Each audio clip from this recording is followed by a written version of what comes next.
Erin Matthies, Essay 3, Reincarnation. Life is shaped by the patterns of destruction and rebirth. For centuries, people have debated the cycle of life and reincarnation. According to Hindu beliefs, when someone dies, the actions throughout their past life determines their next one. If someone is consistently a good person, they will then be reborn into someone of higher status or better off. Akron has been good to the people living here, so its destruction and rebirth is able to give new life to the city. Akron may have died for the construction of a new baseball stadium, but it gave birth to a new community surrounding Canal Park where David Giffords was able to teach his son to drive. Giffords visits both of these topics in his essays Demolition and Ascent. He describes the experience of witnessing the demolition of familiar old buildings and businesses throughout Akron, but also, several years later, Giffords details the new experience of teaching his son to drive in the same city. Since its start, Akron has been a relatively influential city, or at least to the people who live here. Giffords is one of these residents, and the entire compilation of The Hard Way on Purpose, Essays and Dispatches from the Rust Belt reflects on his experiences within and involving the city. Akron is resilient through changes and has had a way about making people care. Cities have been changing and evolving since the agricultural revolution.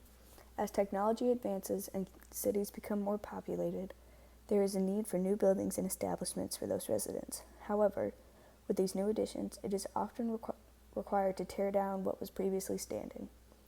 Demolition describes David Giffords' experience with change in Akron. In the late 1990s, Akron went through several adjustments as it prepared for the construction of the Canal Park baseball stadium. Canal Park, named for the canal that runs behind it, was the newest addition to the almost constantly evolving Akron layout at the time. Giffords says, "In the industrial Midwest, we tend to describe places not by what they are, but what they used to be." He then lists a number of places that were torn down and named after their predecessors, including his college dorms, an art building, and the Quaker Hilton. The theme of the selection seems to be Renaissance and rebirth. The old must come down for the new to be able to thrive. As a reporter for the Akron Beacon Journal, Giffords was able to obtain an inside perspective at some of the buildings that were to be demolished for the stadium and the surrounding businesses and housing that would follow its construction. He was able to have this unique experience of seeing the buildings that he has known his whole life and watching the transformation into a new creation. One location he visited as a reporter was an old bar called The Bank. Giffords used to be in a band that would play in abandoned or closed buildings, so he was familiar with them, but in the daytime, they offer rarefied disorientation. The buildings, though abandoned, were intriguing to Giffords. The demolition of these buildings that have helped define who he was would have created a feeling of nostalgia. The Bank is one of the foremost locations of the essay. Giffords recounts that as he walked into the bar, he noticed the absence of previous decorations he remembered from his day in the band.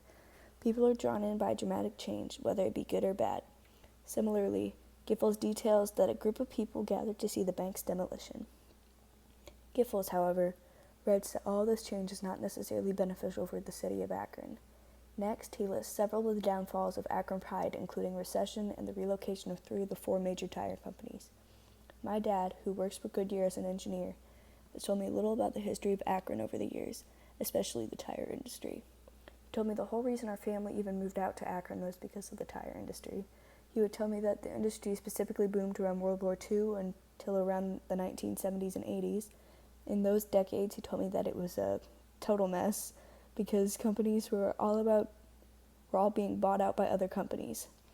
Michelin bought B.F. Goodrich in 1988, Continental bought General Tire in 1987, Bridgestone bought Firestone in 1988, and James Goldsmith failed to take over Goodyear in 1986, putting Goodyear in a very precarious financial position. These all had detrimental effects on the tire and rubber industry in Akron and its population. Some of the jobs were transferred, others were eliminated. He writes that Akron had pretty much been in a recession since the year he graduated high school. The population has also been decreasing at a fairly consistent rate. The lesson from demolition is that no matter the circumstances, Akron will be able to thrive and change for the better. Change is necessary for the future to progress, and Akron has been home to many changes of all sizes. It can be strange to think about time. The past is familiar while the future is unknown. but the longer one lives, the more memories and experiences they can have. I am unfamiliar with a pre-Canal Park Akron, but Giffords was able to live in both eras. Before the stadium, Giffords grew up, went to high school, college, and was in a local band. After its construction, Giffords built a life for himself and created a family who would get to know Akron the way he did when he was younger. The old Akron changed, allowing Canal Park and the new surrounding businesses and homes to bring in new opportunities and people and to try to counteract the lessening population. After watching Akron through the years, Giffords can share the ins and outs of the city with his own children. By spending time in the same areas he has known his whole life, Giffords' kids can find their own love for the city. When parents are just teaching the children to drive, they are often overwhelmed with emotions. A little over 2 years ago, I passed the test to receive my temporary driving permit, or TEMPS. I'm the youngest of 2 girls, so as the younger sibling, my parents had already experienced the feeling of teaching a child to drive.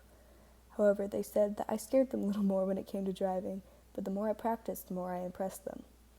In the first several months of my driving career, my parents often took me to downtown Akron so I could learn how to confidently navigate through all the one-way streets and year-round construction. Thinking back on it, my dad once pointed out Cadillac Hill. Even today, I will do almost anything to not have to drive up that street, especially in my car with a manual transmission. David Giffords' essay Ascent is about Giffords teaching his son to drive, presumably for the first time since he got his temps. He opens with describing how his son prepares to drive by adjusting mirrors and pulling out of their driveway. As his son begins to drive, Giffords thinks to himself, "I still cannot for the life of me calculate how he got from the clutch of my shoulder to this, my driver, and how I got from all my years of wondering to here." Giffords is reminiscing about the growth of his son and how fast time has gone by for him.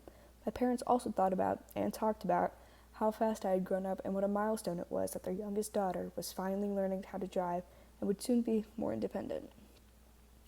Although a child learning to drive is about the child's growth, sometimes the parent also grows in their own way during the process. Giffords has come upon the realization that all he could possibly teach his kids is what he already knows about himself, and almost all of that comes from what he knows about his place, his home, its nature, its people. His home is Akron, so he decides to direct his son to downtown Akron, where he can help his son gain experience while experiencing his son gained driving experience while experiencing the city around him. Giffords was present for many changes in Akron, and now he's showing his hometown to his son. Giffords takes his son to Cadillac Hill, a rather steep hill with its grade exceeding 25%, which in itself is a unique driving opportunity. He describes the hill as more roller coaster than roadway as his son is driving. Giffords details the rush of feelings and emotions. The last line is "do it again" as he enters this new world of driving with his son. Although it may seem risky, Giffords saw it worth it to share the experience of overcoming a challenging obstacle with his son while sharing a new part of the city he loves. There's a sense of totality in Akron, from its rather humble beginning to its constant addition over the years. Akron's start as a canal town later progressed into an industrial hub. As time has gone on, the city has changed into a home that many know and love. Old buildings that had many memories for some were torn down so that new memories could be made in the same area. Giffords outlines his personal experiences that occurred throughout Akron. He watched the city since he was a boy and later was able to see his own son grow and learn in the same city. Demolition describes Giffords' experience with witnessing the city he has always known change into something new. He was present for the emptying and destruction of old abandoned buildings so land could be cleared for the construction of Canal Park. Ascent is about Giffords' son exploring the experiences in Akron while he drives around the city for the first time. The two relatively unrelated essays, when read together, can create a storyline consistent of end and rebirth within several blocks in the city of Akron.